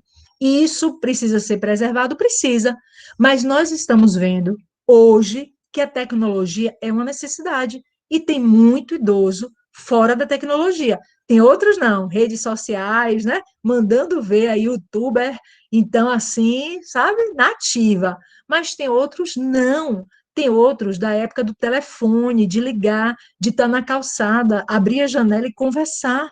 Então, nós temos idosos de diversas idades, diversos costumes, né? Então, a gente precisa da tecnologia, a gente precisa ensinar a enfrentar. Hoje, minha mãe liga o tablet, sabe acessar a internet, sabe o programa que ela quer, né? E essa inserção, ela precisa ser feita. Então, nos programas de educação, a gente precisa inserir tecnologia, tá? E aí nós temos o acesso à cultura, e temos ali pelo menos 50% de desconto nos estádios de futebol, nos shows, no teatro, no cinema, no museu, né, gratuito muitas vezes, né? Então nós temos aí acesso também esporte, lazer e aos movimentos culturais, uma acessibilidade aí em termos econômicos mais viabilizada pela metade do valor, pelo menos quando não for gratuito, tá certo? Pode passar, Pro. É muita coisa, né, gente? É uma questão interessante. Como promover a inclusão digital dos idosos, ainda mais no caso em que as pessoas têm pouco acesso ao ensino? Vou te devolver, Isabelle, a pergunta. Como é que a gente justifica uma criança que não sabe nem ler e escrever, mas está pegando o celular, está botando o dedo aqui e ali, descobre que aquilo ali tem uma função, e muitas vezes, né, os menores, as crianças, sabem muito mais de celular do que a gente, adulto, entendeu? O primeiro enfrentamento do idoso é medo, medo do desconhecido, né? Então, com minha mãe foi assim, o medo de errar, o medo da que parece, né, um bicho ali, né? O tablet, o celular, mas depois que a gente vai ensinando com paciência, fazendo, refazendo, ela vai descobrindo, tá ali nas redes sociais, ela tem redes sociais, né? Então é só uma questão de paciência e descoberta, porque a própria pessoa vai ali, né, enfrentando e ó, os medos e ultrapassando essas barreiras. E isso é fato, ok? Bom, tem até um celular do OBmaster, né, que é um celular voltado para a pessoa idosa com os ícones bem grandes, justamente para visualizar, né, porque pensa que o idoso perdeu a visão ou vê pouco. Eu que ainda não sou, só vejo com os óculos, imagine, né? Quando eu chegar a 60 anos, aí realmente eu vou estar com catarata, com tudo, né? Mas, enfim, mas é isso, Isabelle. Primeiro, com pouco acesso ao ensino. Não precisa ter muito acesso ao ensino, não, ok? Vamos desmistificar isso, porque você pegar o celular, tá nas redes sociais, hoje o discurso é econômico, é VC, que, então até a linguagem digital, ela é rápida, ela é econômica, tá certo? Então, é só um pouco de paciência, ensinar, pode ter certeza que os idosos estão nas redes sociais, conversando com seus amigos, conversando com quem conhece e quem não conhece. Isso, tá. Mas olha, tudo é jeito, viu, Isabelle? Ó, minha mãe, quando era mais jovem, adorava atividade física. Aí ela passou o tempo de trabalho sem fazer atividade física. E agora, você sabe o que é que eu digo para ela? A gente mora em apartamento, em prédio. Então, como não podemos sair por conta da pandemia, aí eu digo assim, mãe, se eu disser assim, mãe, vamos fazer uma atividade física, não vou. Agora, mãe, vamos ali fiscalizar, né, o condomínio, vamos. E outro detalhe, eu não utilizo o tênis para descer com ela. Eu utilizo a sandália que ela usa, eu uso uma sandália similar, porque eu preciso fazer esse rapó, essa ligação. Ou seja, eu estou dialogando ali nos sapatos com ela. Eu estou dizendo que eu vou caminhar igual a ela, tá certo? Então, assim, é o jeito, a forma com que você fala, né? Então, você pega o celular, como não quer nada, ó, vó, que coisa interessante, deixa eu te mostrar. Não precisa primeiro pegar o celular, ó, aprenda aqui, porque a senhora tem que aprender, sabe? Ah, que ótimo, Maria Eduarda, é bom saber disso. Então, assim, ó, comece a mostrar as figuras, comece a mostrar o que ela gosta de ver, flores, casa, gato, animais, comece a mostrar, comece a dizer para ela, ó, tá tudo aqui, essas imagens, essas pessoas, comece a mostrar quem ela gosta, tá aqui, ó, vamos ali junto, ó, deixa eu te mostrar uma coisa, ó, tô aqui, ó, fulano tá falando, aí mostra o vídeo, a pessoa falando com ela, tá? Então, vai acostumando, aproximando devagar. Deixe ela chegar no tempo dela, ok? Deixa ela chegar no tempo dela. É porque eu estou passando experiência própria, minha filha. A gente vai descobrindo e trocando experiências para que, né, algo que aconteça comigo acontece com você também, tá certo? Pronto, pronto, que maravilha! Adorei, Tainá, adorei. Adorei, isso. A gente falando e colocando o que gosta, música. Então, tem uma fisioterapeuta, amiga minha, que está fazendo o pós-doutorado lá na Universidade do Minho, e aí ela estuda Alzheimer, envelhecimento, né? E aí ela diz assim: veja o que ela gosta de fazer. Por exemplo, minha mãe, foi difícil descobrir o que ela gosta de fazer, mas ela desenvolveu o gosto pela pintura. Então, ela tem os livros anti-estresse, que tem ali os desenhos, ela pinta. Aí eu elogio, tá lindo, maravilhoso. Às vezes tá tudo borrado. Tá lindo, maravilhoso. Olhe, vou fazer uma exposição, né? Ela não tá ouvindo não, viu, gente? Pelo amor de Deus, né? Então, assim, deixa eu ver. Acho que o principal é mostrar que é difícil estragar ou quebrar. Vi que era o medo principal da minha avó. Isso! Perfeito, Pablo. É exatamente esse pessoal tem o maior medo de, né, quebrar alguma coisa, porque foi a educação que recebeu. Entendeu? Exatamente. Você foi perfeito aí. Perfeito. Um pouco é vergonha também. Sim, isso, porque assim, tá velho, não presta, né? Fica nessa neurose, exatamente, e isso, a gente está sempre aprendendo. Até na hora da morte, a gente está aprendendo a morrer, sabe? A gente está sempre. Então, essa, né, esse mito, tá? Então, eu mesma digo assim, ó, tem direito a errar, eu erro, peço desculpas, sabe? Eu mostro que erro, eu esqueci, me perdoe, vá perdoando, né? Ah, opa, que maravilha, Ana Luísa! Adorei, tá vendo? A gente tem que pegar o ponto fraco, ou seja, a família para sua avó, né, Ana Luísa? Então, a família foi importante, porque ela entendeu que está em rede de conexão, né? Então, a mesma coisa aqui. Eu falo a mesma coisa. Então, está em rede, em conexão, por isso que precisa usar a tecnologia. Não é chegar assim, ó, use, ó, você vai aprender. Não, é aos poucos. É pegar, mostrar o que gosta, ó, é assim, assim, assim. Aí ela vai, sim, isso mesmo, elogia, elogia. Ah, tá. Elogia, que é ótimo. Todo mundo gosta de elogio, gente. A gente já está vivendo um momento tão tenso, né? De muito luto. Então a gente precisa elogiar. O mínimo esforço que a pessoa faça precisa de elogio, né? Porque a estima dela vai ficando, ó, né? Alta e ela vai sentindo bem, né? Pronto. E aí também tem outros direitos fundamentais, que é profissionalização e trabalho, né? O trabalho profissionalização e trabalho no Estatuto tem falando da adaptação, né? Do trabalho ao idoso, de um menor tempo, de um trabalho no térreo para não subir escada. Então, é de uma adaptação de ambiente mesmo e de horário para o trabalho, certo?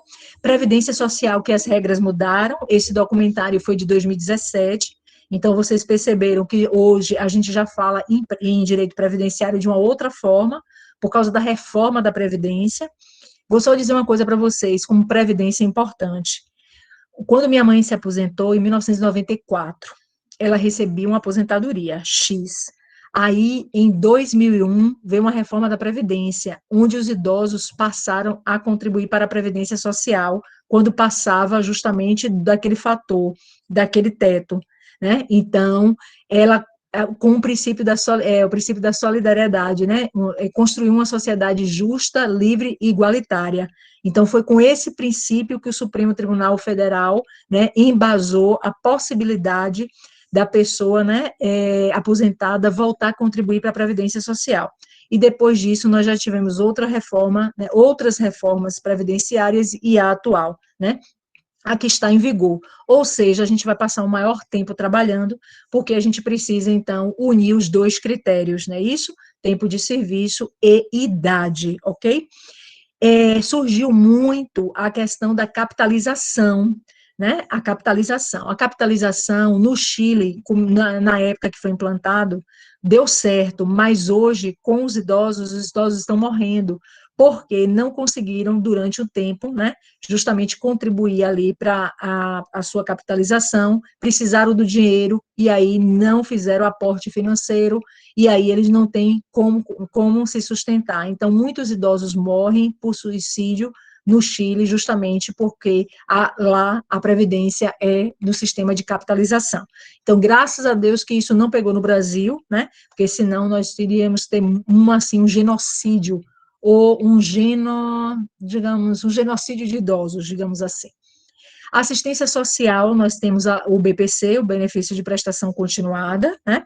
Nós temos habitação também, uma reserva de 3% das construções, né, tanto de natureza pública, Minha Casa Minha Vida, o programa, digamos assim, quanto privada para as pessoas idosas.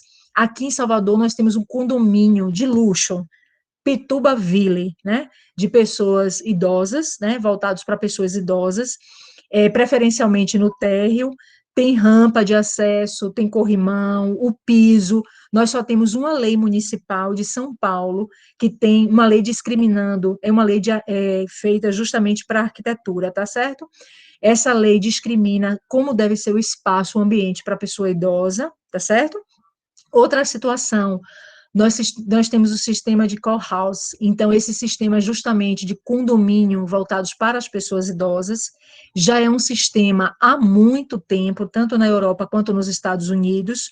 No Brasil, esse sistema vem chegando com força, então o pessoal dali da Unicamp, os professores aposentados, né, eles, como é que diz, contrataram com a empresa para poder justamente fazer um condomínio voltado para as pessoas idosas, os professores aposentados.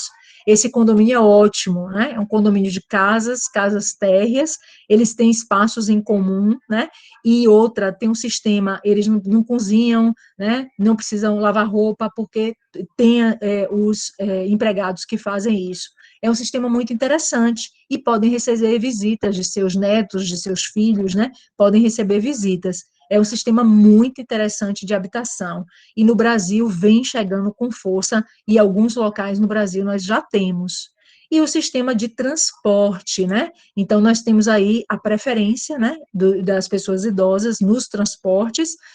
Agora, interessante, a reserva de vaga é 10% no transporte coletivo urbano, 10% das vagas. Eu não sei aí, mas aqui em Salvador, pega os 10%, e aí coloca gestante, criança de colo, portador de necessidade especial, idoso, todo mundo junto naqueles 10%. E aí as empresas alegam que não pode sair 10% para cada um, senão não vai passageiro que pague no ônibus, né? Enfim, é uma briga muito grande em relação a transporte.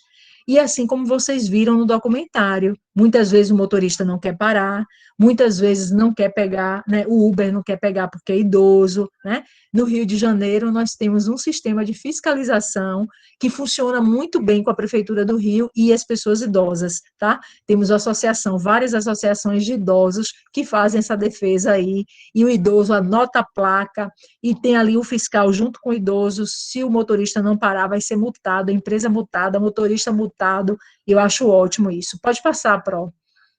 Adriana, você me diz quanto tempo eu tenho, viu? Pelo amor de Deus, que eu falo demais.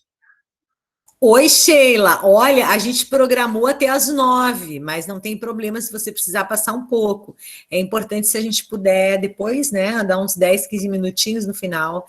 E assim, é só para reforçar, o Felipe colocou o formulário da presença, depois você clica ali. Agora, porque a pessoa quase idosa, ela tem dificuldade em algumas coisas. Então, eu, na verdade, não tive tempo nem cabeça para aprender a fazer esse Google Forms. Aí o Felipe, que é o representante da turma, faz esses processos. O Éder vai ver lá para mim a questão do YouTube. Uma hora eu aprendo, só que o meu ritmo é devagar. 50.3, 5.3, né? Já vai devagarito o negócio.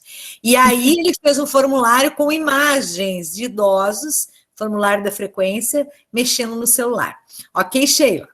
Tá, Adriana, eu tentei acessar o formulário e dá sim que este formulário pode ser visualizado somente pelos usuários da organização do proprietário. Entre em contato com o proprietário se você achar que é um erro. Ah, o Felipe vai liberar. Olha ali, o Felipe vai liberar. Tá bom. Eu não sei fazer isso não também. Ok, depois eu clico, viu? Para ver. Agora, liberou, tá joia. Tá joia, deixa eu só preencher rapidinho, já preenchi, pronto, já enviei. E ele tem Pronto, umas imagens de idosos ali mexendo no eu celular. vi, adorei. Tá bem pertinente, né, Felipe, com o nosso, né, tema hoje, tá ótimo. Bom, gente, direito ao lazer, né? Então, a gente tem isso.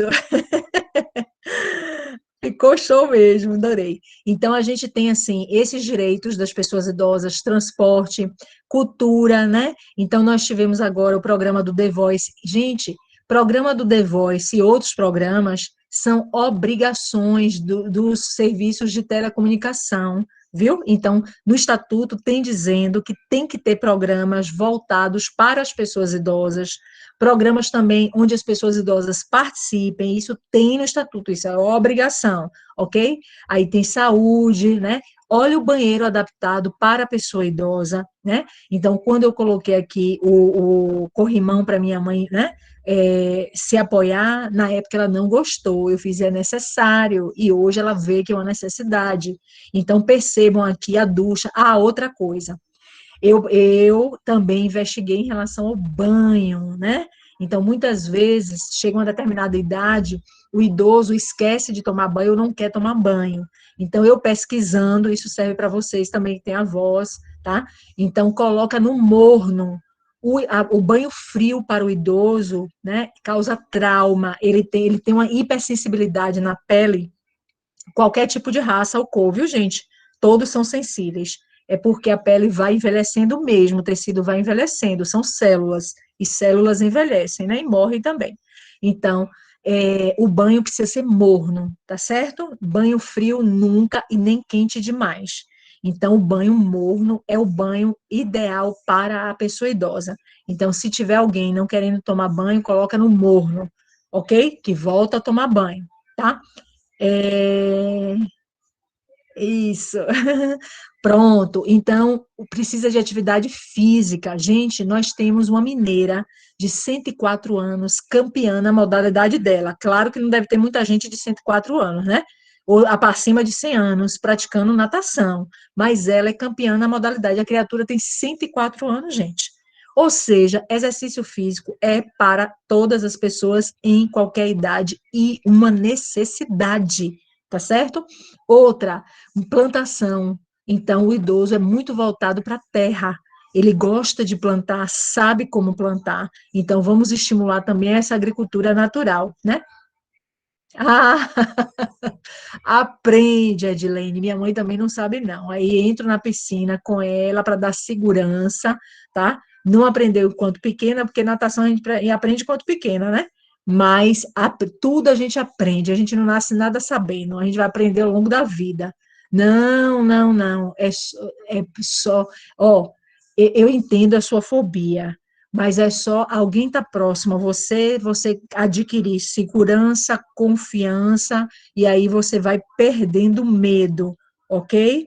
Então, deve ter acontecido algo na sua infância que fez com que você tivesse um trauma até hoje. Para tirar esse trauma, precisa aí de alguém junto para poder lhe dar um suporte, viu, Edilene? Ah, tá certo. Alguém tentou te afogar alguma coisa, não foi, não? Até na brincadeira, né? A brincadeira de irmãos, primos, tenta fazer alguma coisa, leva para o rio, para a lagoa, para a piscina, alguma coisa, e aí, por brincadeira, tá certo? Mas, assim, pede ajuda a alguém, viu, Edilene?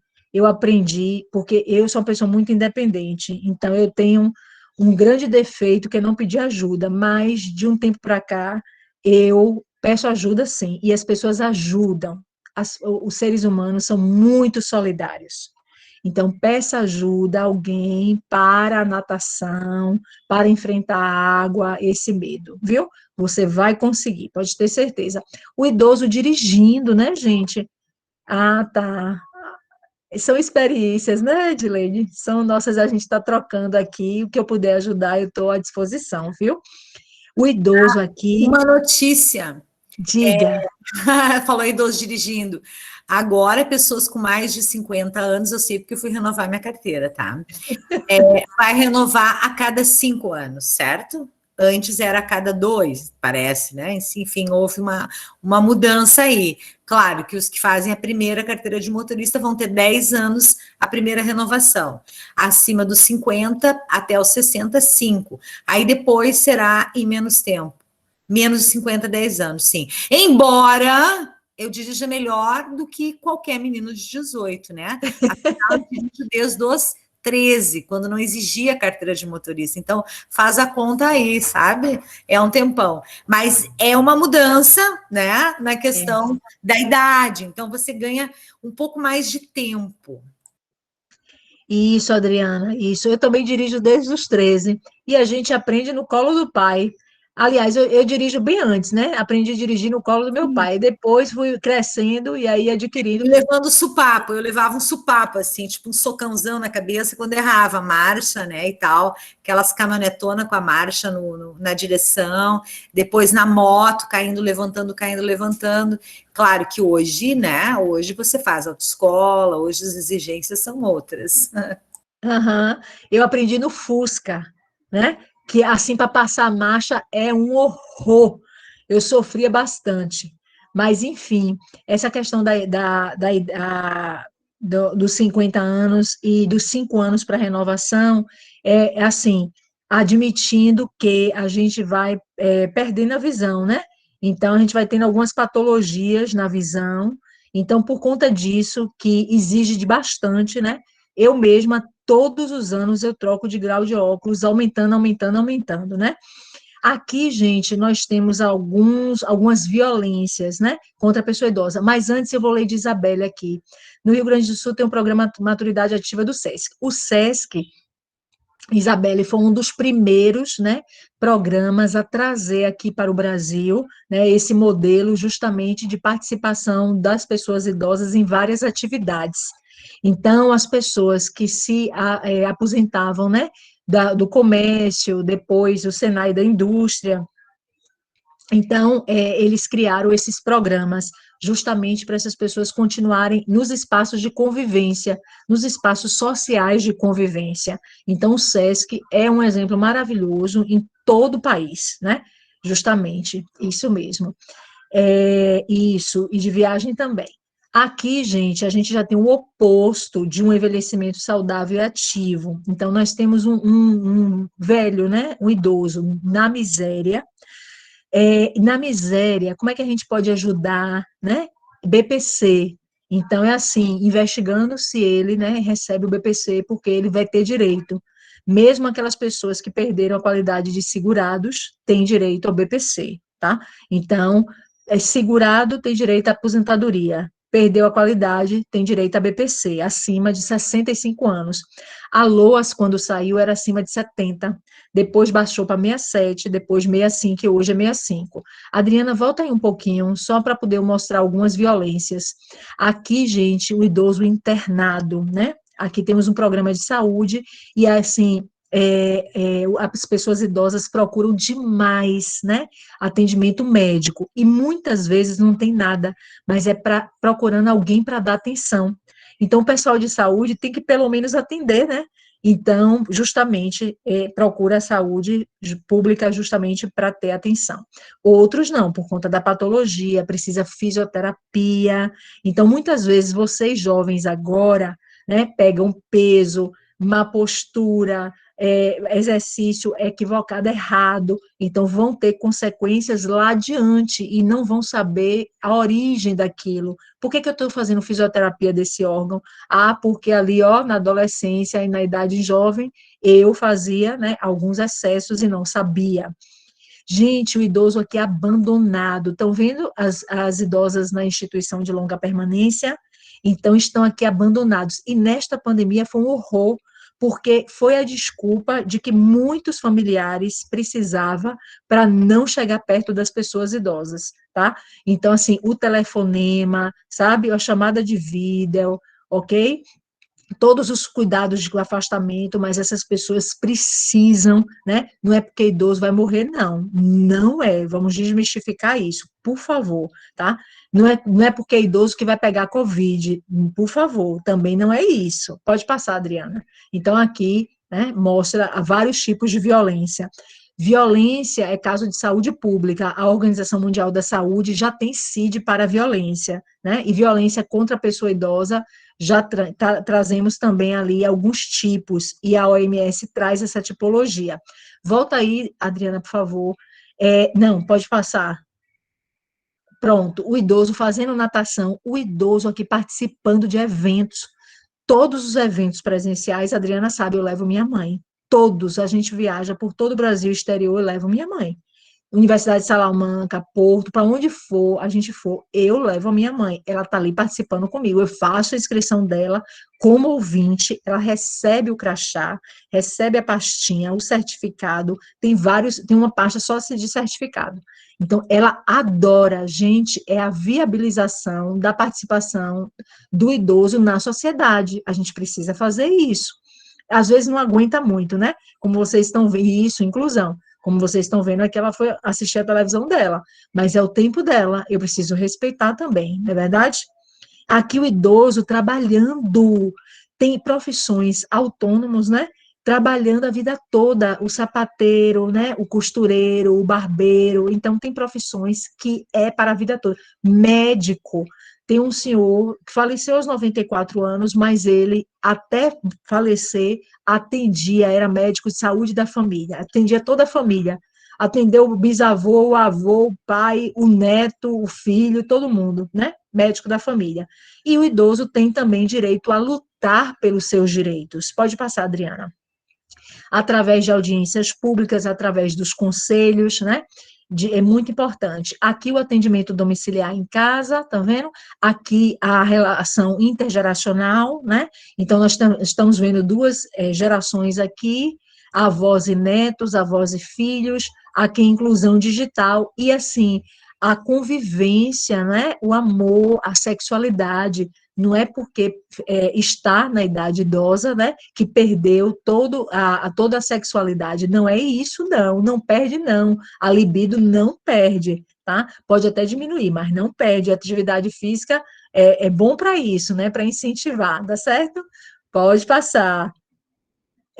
Garantia de prioridades no atendimento, né? Atendimento também no judiciário. Quando nós fazemos nossa petição, nós colocamos ali idoso, porque tem atendimento preferencial, o juiz também precisa deferir com rapidez e celeridade, né?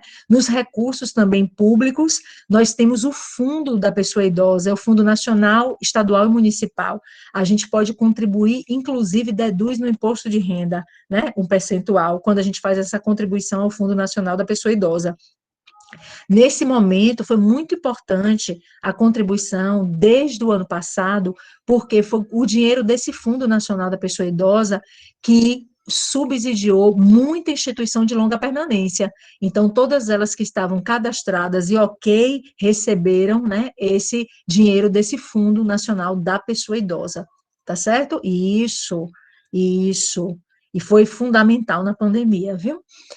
O convívio com a família, né, preferencialmente com a família, agora tem muito idoso que não quer, até por conta de algumas divergências, conflitos intergeracionais, né, e nós temos aí a geriatria, já falei para vocês, informações, o acesso à saúde e o imposto de renda. Então, minha mãe, por exemplo, quando eu vou fazer o imposto de renda dela, né, tem ali o desconto, e agora entra num sistema diferenciado, né, o imposto de renda do idoso acima de 65 anos, então tem uma dedução diferente de imposto de renda, tá certo? Pode passar, por favor. Dever de comunicar aos órgãos. Então, todas as vezes que nós, né, sabemos de algo ou testemunhamos algo contra o idoso, qualquer violência, nós precisamos denunciar. Disque 100, Disque Direitos Humanos, que aí vai distribuir a denúncia para vários órgãos estaduais, né? Ou então a gente pode procurar a delegacia. Aqui na Bahia nós temos uma delegacia de atendimento à pessoa idosa, então só temos uma na capital. Interior não tem. Interior, tudo atende todo mundo, né? Então, nós, né, temos, alguns locais nós temos no país, delegacia é uma política pública, tá? Então, de atendimento à pessoa idosa, está na esfera ali da esfera estadual, então está ligada à Secretaria de Segurança Pública, faz parte da tríade da Secretaria de Segurança Pública, a delegacia para atender, né, especializadas exatamente. Temos o Ministério Público também do idoso, a Defensoria Pública do Idoso, os conselhos que têm atribuições específicas, né, de atuação, e o Poder Judiciário, que é a última palavra. Aqui eu tenho um exemplo, que é do Distrito Federal, o Centro Judicial da Pessoa Idosa. Então, ali foi criada uma sensibilidade muito grande das mulheres, né? Então, nós tivemos uma juíza, que ela foi justamente praticamente criadora do projeto do Centro Judicial do Idoso. Hoje atuam duas juízas, uma promotora de justiça, uma defensora pública, tá certo? Então, as demandas que envolvem as pessoas idosas, ali de natureza tanto civil quanto criminal, vão para ali, para aquele centro judicial, e assim, de uma rapidez tremenda. Elas são muito organizadas. Gente, é um primor. Tem um mapa da violência, elas publicam as queixas, quais foram as demandas, qual foi a solução, qual foi o percentual de êxito, porque idoso não pode esperar, gente, né? As demandas não podem esperar, por conta da urgência, né? O periculum in mora, que a gente chama. Então, para mim, é a referência nacional de proteção aos direitos da pessoa idosa, quando principalmente a gente fala no aspecto criminal, o aspecto de violência, tá certo? Nós, no máximo, nós temos Rio de Janeiro, né? Então, temos vara do idoso e da criança, Maringá, e aí nós temos, assim, pinceladas. Aqui na Bahia, nós não temos vara especializada do idoso, tá certo? Não temos juizado do idoso, porque no estatuto tem a criação dos juizados especiais das pessoas idosas. Então, nós praticamente só temos ali aquele centro judicial no Distrito Federal, e isso eu estou falando a nível estadual, ok? Pode passar, Pro. Adriana, pode passar? Pronto. Então, no estatuto, isso tudo que eu estou falando está no estatuto, viu, gente? Temos medidas de proteção. Então, nós temos encaminhamento, orientação e requisição de saúde. Ali nós temos o encaminhamento, a família substituta, assim como tem no ECA, tem família substituta para o idoso também. Ou então nomear um curador, é um curador especial, é uma curatela especial. Justamente essa curatela especial pode ter vários curadores, tá certo? Vários, né, curadores. Então, para um curatelado, pode ter vários curadores, porque aí o juiz vai justamente dizer o que é que cada um vai atuar, em que cada um vai atuar, tá certo? Isso. A orientação, apoio e acompanhamento, né, principalmente do Ministério Público, da questão da saúde também, e a requisição ambulatorial, hospitalar ou domiciliar. Domiciliar depende muito do caso, né? Mas a gente sabe que quando a gente fala de saúde pública, então é o mais urgente, e o mais urgente pode não ser o idoso, ok? Então, quando a gente fala de criança e adolescente, criança tem proteção integral. Então, entre uma criança e um idoso, a criança, vai ter proteção integral porque é de natureza constitucional. A proteção do idoso integral está no estatuto. Então, pela hierarquia, né, das leis, pelo princípio da supremacia do texto constitucional, então, a criança tem, então, aí uma preferência, certo? Mas quando se fala em saúde, é o mais urgente, o estado mais grave, tá? Pode passar. Bom, aí nós temos as políticas de atendimento. Então, eu falei para vocês que é um microsistema, o estatuto, né, traz as medidas de proteção, traz essas políticas de atendimento. Quem são essas pessoas? Então, percebam, CRAS, CREAS, CAPS, tudo funciona aqui, é uma rede de proteção à pessoa idosa. Então, não é só o jurídico, como eu falei para vocês. Então, nós temos aí CAPS, né, psicossocial, nós temos CRAS, assistência social, né, CREAS, assistência social especializada, principalmente em casos de violência. Então, é uma rede que deve funcionar, tá? Então, assim, quem deve chefiar essa rede, quem deve formar a rede, é papel também da instituição, né, de ensino. Por exemplo, eu me intrometo em tudo. Então, lá no município, em Brumado, eu moro em Salvador, mas eu sou lotada em Brumado, e isso, como é que diz, provoco todo mundo. Então, eu provoco o Conselho, né, Municipal da Pessoa Idosa de Brumado, o promotor de justiça, o defensor público, né, o juiz da cidade, o CRAS, o CREAS, o psicólogo, o assistente social, todo mundo, eu envolvo todo mundo. E aí vamos nos reunir pelo menos uma vez. Aí o Ministério Público fiscaliza ali o Conselho, e o Conselho tem que fazer. É um show. E outra, vou para a rádio, tem um programa na rádio, programa Fala Ama, Fala Maturidade Ativa, porque eu quero informar dos direitos das pessoas idosas. E aí trago todo mundo para a rádio, delegado, juiz, promotor, todo mundo, né? Psicólogo, o idoso que está ali chefiando a Caixa de Aposentados, né? Um clube da terceira idade, todo mundo ali falando na rádio, porque a rádio tem uma abrangência grande, então os idosos que não sabem passam, assim, a conhecer os seus direitos através do nosso programa da rádio, é um sucesso. E aí a minha monitora escolhe umas músicas aí do tempo, né, de Roberto Carlos e de Ângela Maria Calbi Peixoto, e dá tudo certo. Adriana, eu acho que deu algum tilt ou acabou? Os slides acabaram? Ah, pronto. Então, essas entidades de atendimento, né, que são a Anvisa, né, a Anvisa, ela faz justamente essa fiscalização dessas instituições de longa permanência, né, e que são governamentais ou não, públicas ou privadas, tá certo? Pode continuar. Aí eu trouxe algumas instituições, né, um percentual, talvez isso tenha mudado um pouquinho, né, pode passar, pronto. Essas entidades, elas são fiscalizadas e elas têm penalizações. A mais branda é a advertência, né? Depois afastamento provisório dos sócios, depois afastamento definitivo dos sócios, até uma medida extrema de fechamento daquela instituição de longa permanência. Agora, na pandemia, né, quer dizer, o ano passado, né? Em 2020, no Rio de Janeiro, o Ministério Público fiscalizou vários abrigos, asilos, instituições de longa permanência, e teve um específico que houve uma pandemia terrível, e assim, infringiu várias normas de vigilância sanitária, e ele foi fechado, e o Ministério Público acompanhou a remoção desses idosos para outras instituições de longa permanência. Literalmente fechou essa unidade, ok? Pode passar. Então, nós temos as entidades não governamentais, que são as particulares, as privadas, podem ter advertência, pagam uma multa, né?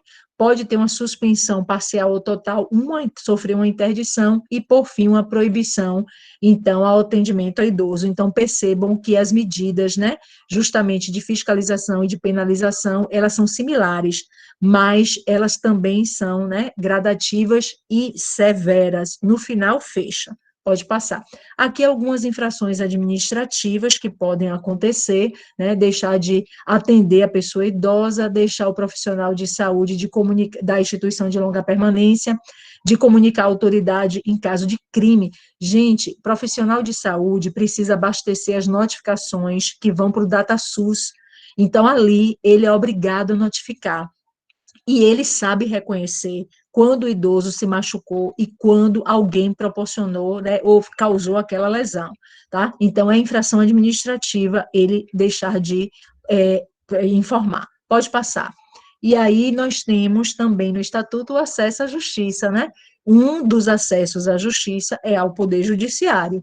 Então, ele deve criar varas especializadas, mas isso aí é instituição de cada Estado, é criação e execução de política pública, então, de cada Estado, tá?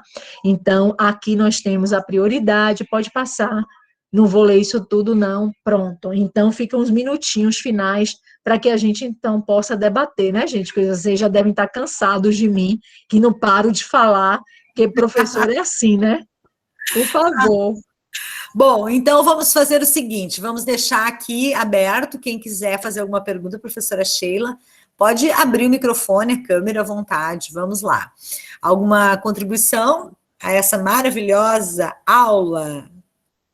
Gente, é tanta coisa sobre o direito do idoso, tanta coisa, né? Tanta coisa boa e bonita, mas obrigada pelas intervenções, viu?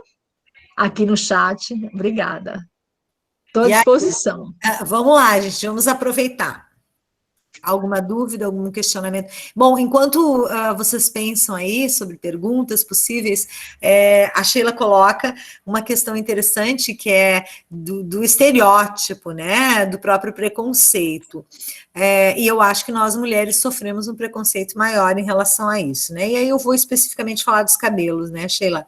Você optou por cabelo natural, eu também, e algumas mulheres, eu já há mais de 10 anos. Então, você ouve alguns discursos que são misóginos e contra as pessoas que estão envelhecendo, né? Outra questão, e que a gente às vezes fala e que tem que tomar muito cuidado, ela devia ser muito bonita quando jovem, ou ele devia ser muito bonito quando jovem. Poxa, mas não tem velho bonito? Não, é só jovem que é bonito, né? Essa ideia o que a Sheila trouxe muito bem da objetificação, né? Então, voltando à questão da dignidade humana. O que é dignidade humana? Ser humano, pessoa, a própria dignidade nos diferencia, então não somos objetos. Logo, isso cabe muito bem no que a professora Sheila trouxe em relação ao idoso. O idoso não é alguém que serviu e não serve mais, né? Ou alguém que envelheceu como um objeto que envelheceu e eu tenho que substituir. Então, a gente tem que sempre ter muito cuidado isso. E o Estatuto nos lembra, quando repete os direitos, né, tipo copiar e colar, como tu colocaste, né, Sheila, da Constituição, e essas práticas têm que ser trabalhadas, e vai caber a nós, família, pais, mães, irmãos, tios, tias, sobrinhos, etc., levar isso, né, a trabalhar essa questão de uma nova cultura, porque nós ficaremos, eu pelo menos, se tudo correr bem, fico na universidade até os 70, pelo menos. Não pretendo fazer crochê porque eu não sei nem pintar, nem bordar. Aí eu não vou poder pular de paraquedas, né? Não vai ser aconselhável. Dirigir um carro, né? Concorrer em corridas automobilísticas, não pode ser. Então, vou ficar por aqui, se Deus permitir, até os 70, e vou ter que ir pensando já agora, né? Dos meus 53 para 54, daqui a pouco, o que eu vou fazer com o resto da minha vida? No sentido de que é muito rápido, né? Você chega na aposentadoria e aí, eu não pretendo ficar em casa cuidando de netos, bisnetos, etc. Eu quero continuar a fazer alguma coisa. Aí eu até coloquei no chat ali, né? Quem sabe advogar para idosos, né? Uma ideia. Mas é algo que vocês precisam pensar também, tá? Porque passa rápido. Passa rápido e é importante que a gente não saia da atividade. Perguntas, considerações? Vamos lá, Horst. Maravilhosa aula, muito informativa e cativante. Obrigada. Adriana, na sua fala, né, a gente tem profissões autônomas que a gente não abandona nunca, e a advocacia é uma delas, né? Então, assim, a advocacia previdenciária é excelente. Primeiro, porque a Justiça Federal, ela funciona. né? Então, eu não sei como é aí, mas aqui a Justiça da Bahia é um Deus nos acuda. A gente está com desembargadores presos aí por venda de sentença, por esquemas, né, de sentença, por causa do agronegócio ali na região de Barreiras, que é próxima a Brasília. Então, nós temos um verdadeiro, assim, sabe, desmanche e de esquema, assim, no judiciário. Então, a Justiça Federal, ela funciona, e a gente está fazendo bem para o outro. Então, eu acho que o barato da advocacia ou da nossa profissão é a gente primeiro pensar no outro, né? Se eu estou fazendo bem, porque o retorno, que é o dinheiro, ou outras, né, outros benefícios que venham, são consequências, são resultados. Mas, assim, o caminho que eu escolher, eu preciso fazer e me dedicando com o coração, né? Porque se eu pensar só com a razão, só com o bolso, contas sempre vão existir para pagar. Elas não vão desaparecer. Então, se a gente pensa só no bolso, a gente vai pensando em fazer mais dívidas, mais dívidas, mais dívidas, para ter mais dinheiro para pagar. E isso é uma bola de neve que não vai parar nunca, né? Então, assim, faz com o coração, faz ajudando o outro, que o resto é consequência. Perfeito. Então, eu vou fazer o encerramento, porque nós estamos gravando, depois vou pegar as autorizações com a professora, para a gente poder fazer uma publicação numa página do YouTube, enfim. E gostaria de pedir que vocês coloquem perfume, tá? Penteiem os cabelos, que eu vou pedir para abrir as câmeras. O Felipe vai fazer uma foto e nós vamos postar essa informação na página do curso. Mas eu vou interromper a gravação agora, agradecendo, não saiam daí, a minha colega querida, professora Sheila Marta Carregosa Rocha, especialista na área dos direitos dos idosos, minha companheira do grupo de pesquisa, líder do grupo de pesquisa, Direitos Humanos, Grupos Vulneráveis e Violências, e aos alunos do segundo semestre do curso de Direito do Campus São Borja, da Unipampa, por estarem aqui com a gente até agora, e por essa aula maravilhosa. Se despeça então, Sheila, mas não saímos daqui. Tá bem, obrigada, Adriana. Adriana é nossa vice-líder no grupo de pesquisa, atuante ali, coordenando a linha 1, né, do acesso à justiça, Corte Internacional, uma profissional, assim, exemplar, dedicadíssima, né, então, assim, tá sempre em rede, sempre criando, né, oportunidades de todo mundo participar, publicando. Vocês têm, assim, uma professora maravilhosa, pode ter certeza que ela é bem ativa, e vai para mais de 70, porque eu acho que essa idade vai aumentar. Obrigada a todos vocês, viu? E, ó, um beijo e saúde muito, muito grande, assim, sabe? Uma perspectiva muito grande. Vida longa. Amém. Obrigada.